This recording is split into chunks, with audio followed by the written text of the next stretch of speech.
প্রত্যেক টিউমারই কি ক্যান্সারের কারণ, অথবা আপনার শরীরে টিউমার হলে কি সেই টিউমার থেকে আস্তে আস্তে ক্যান্সার ছড়িয়ে পড়তে পারে? আপনার শরীরের মধ্যে যে টিউমারটি রয়েছে এই টিউমারটি থাকা মানে কি ক্যান্সার? আজকে আলোচনা করব কোন ধরনের টিউমারটি ক্যান্সারের কারণ এবং কোন টিউমারটি থাকা মানে আপনার শরীরে এখনই ক্যান্সারের বীজ অলরেডি আসছে, বা যে টিউমারটি থেকে আস্তে আস্তে ক্যান্সার ছড়িয়ে পড়তে পারে এবং কোন টিউমারটি থেকে ক্যান্সার ছড়িয়ে পড়ার সম্ভাবনা নেই।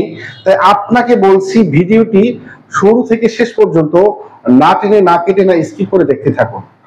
প্রিয় বন্ধুরা, টিউমার সাধারণত ক্লিনিক্যালি দুই ধরনের, একটা হচ্ছে বিনাইন টিউমার, আরেকটা হচ্ছে ম্যালিগেন্ট টিউমার।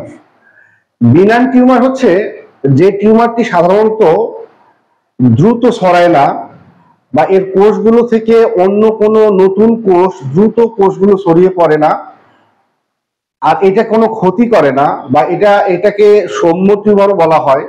অর্থাৎ এইটা আপনার যেমন ধরেন লাইপোমা বা চর্বি গঠিত যে টিউমার রয়েছে, বা অস্টিওমা বা হাড়ের ভিতরে যে টিউমার গুলো হয় অনেক সময়, এই টিউমার গুলো সাধারণত আপনার শরীরে থাকা মানে আপনি ক্যান্সারের ঝুঁকিতে আছেন, এটা সঠিক নয়। যেমন ধরেন অনেকেই প্রশ্ন করেন, স্যার আমার শরীরে অসংখ্য লাইপোমা, বিশেষ করে হাতে পায়ে এবং শরীরের প্রত্যেকটা জায়গায় চর্বি গঠিত যে সকল টিউমার রয়েছে এটা অনেক প্রবণতা বেশি। এই টিউমারটা সাধারণত এটা বিনাইন টিউমার, এটাকে সৌম্য টিউমার বলা হয়ে থাকে। তো এই টিউমারটা সাধারণত এটার কারণে বা ক্যান্সার হওয়ার সম্ভাবনা খুবই কম।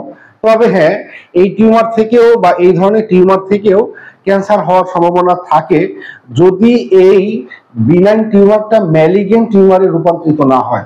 অর্থাৎ বিনাইন টিউমারটা যদি বিনাইন টিউমারই থাকে তাহলে সেটা থেকে ক্যান্সারের রূপান্তরিত হওয়ার সম্ভাবনা খুবই কম থাকে।